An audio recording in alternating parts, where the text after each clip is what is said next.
We are grading 2 of your Dynasty football trades As always. on today's video. That's right. We do this series every week. If you want your trade to be considered, join our Discord with the link in the description. And then there's a text channel in our server that says Dynasty Trades. Anytime you put a Dynasty trade in there, it will be considered every week when we do these videos. So we're looking at 2 today. The first one is from a user named Swift Execution. And a little bit of context here. He said, I drafted Javonte with my first round vet pick before the Melvin Gordon signing. I was offered this after the news. Okay. Right. Okay. So you can see the trade now. And I think my initial reaction was one way. And then the more I looked at it, it was a different way. Yeah. I would like to know where you stand on this deal. By the way, Badaki, where do you stand here? Is it Team A, Team B? Yeah, Tell us why.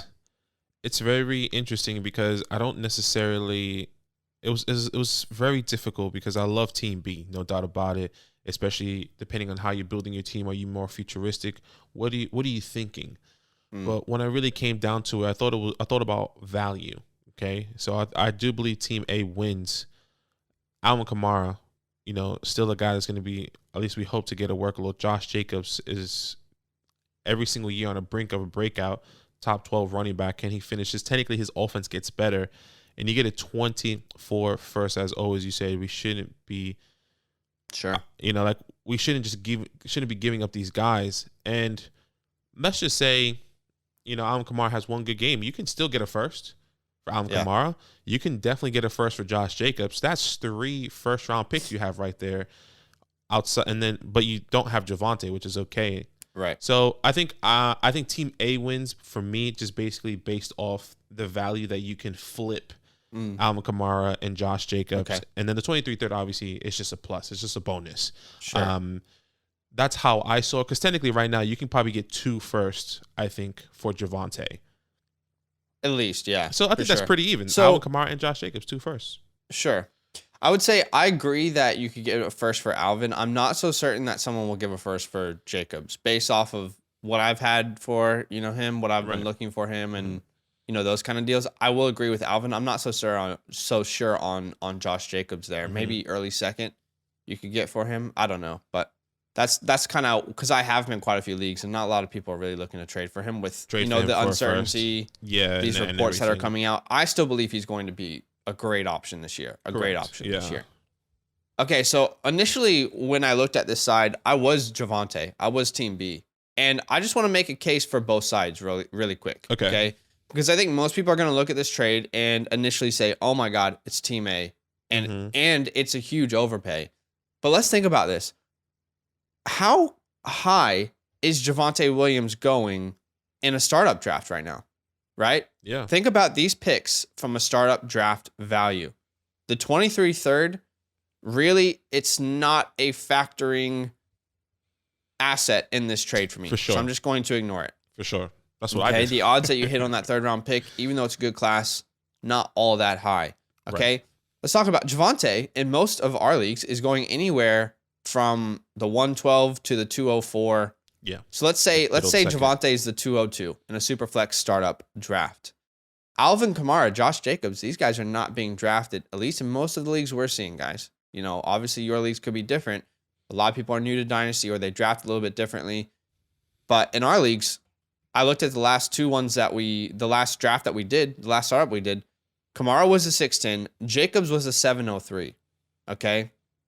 So let me ask you guys, when you think about it from this perspective, if you were doing a startup draft, would you trade away the 202 and get in return the 610, the 703, and a 24 first?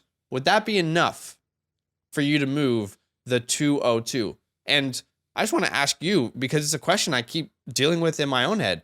Would that be enough if someone actually sent you that trade? Hey, I know you got the 202 there.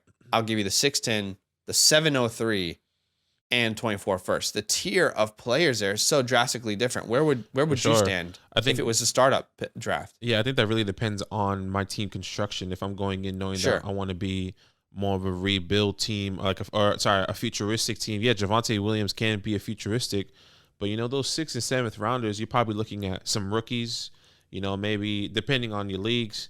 You're looking at the James Cooks. You're looking at these young wide receivers, maybe year 2. Sure. A Gabriel Davis or maybe a Rashad Bateman, if he falls to the 6th. Players like that you can kind of build up. And maybe even quarterbacks, if you're trying to do like a late round quarterback round builds, depending, you can get a Kirk Cousins, whatever the case may be.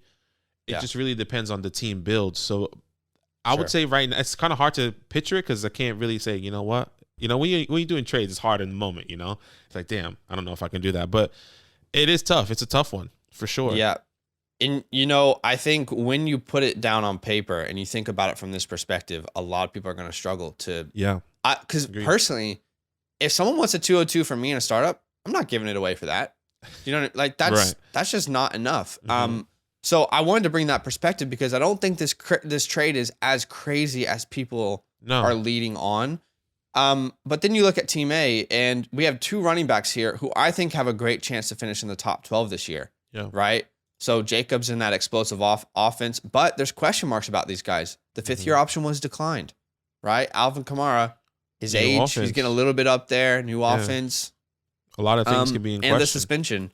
So I almost thought from the perspective of, well, what if we were 1 year?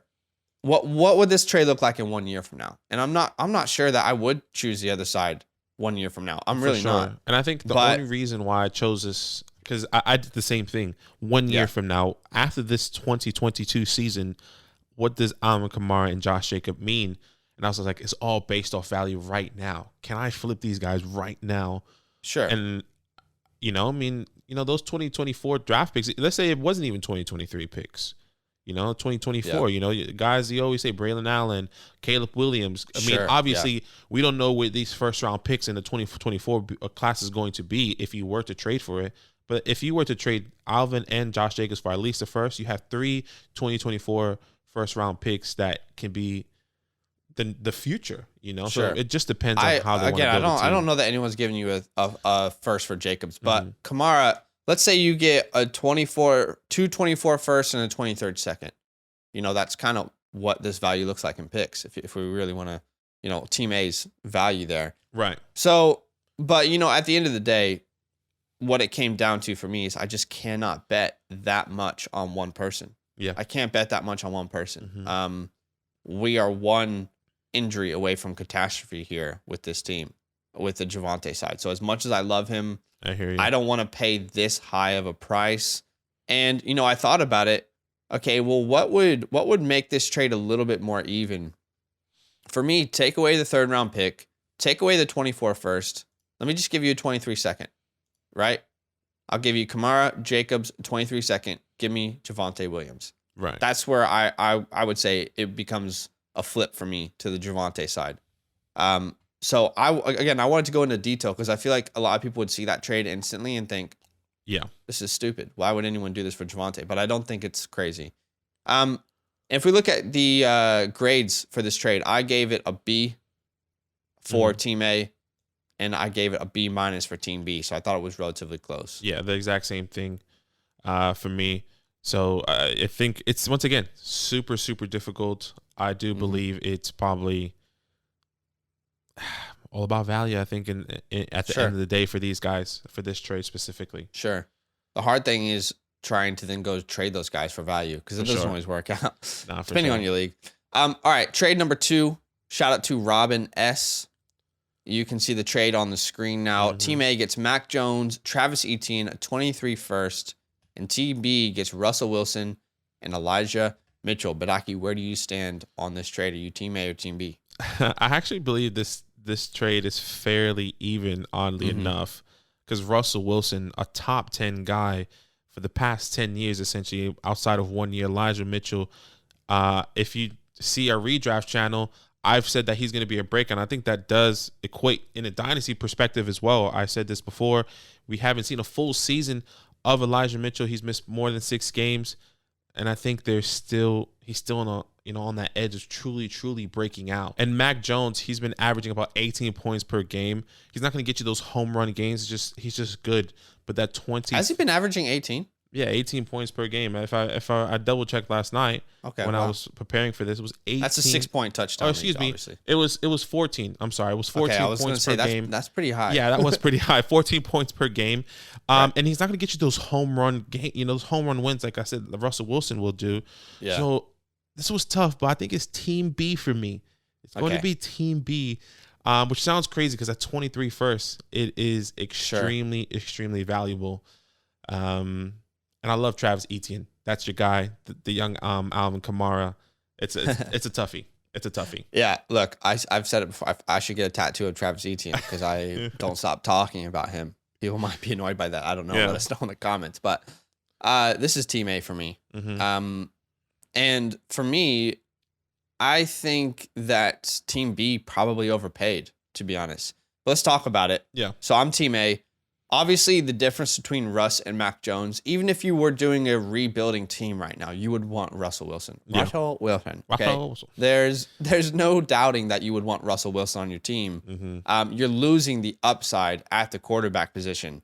Mac Jones, he has a style of play where what is his career trajectory, excuse me? Will he be a top 12 guy? We don't really know the answer to that.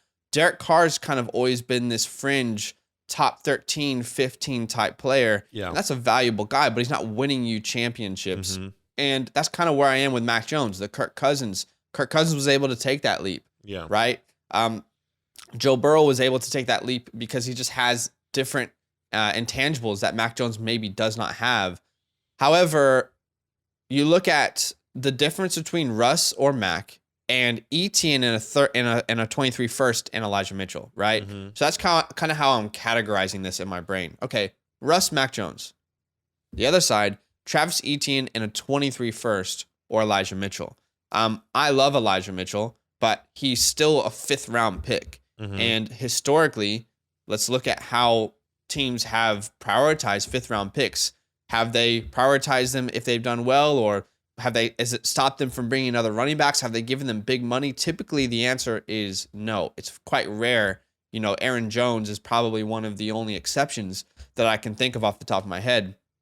But this all comes down to Etienne for me. Yeah. I've said this before. I would challenge anyone here watching. Yeah. If you can find a starting running back in the NFL right now that had a better reception profile, you know, as a college prospect coming in, let me know.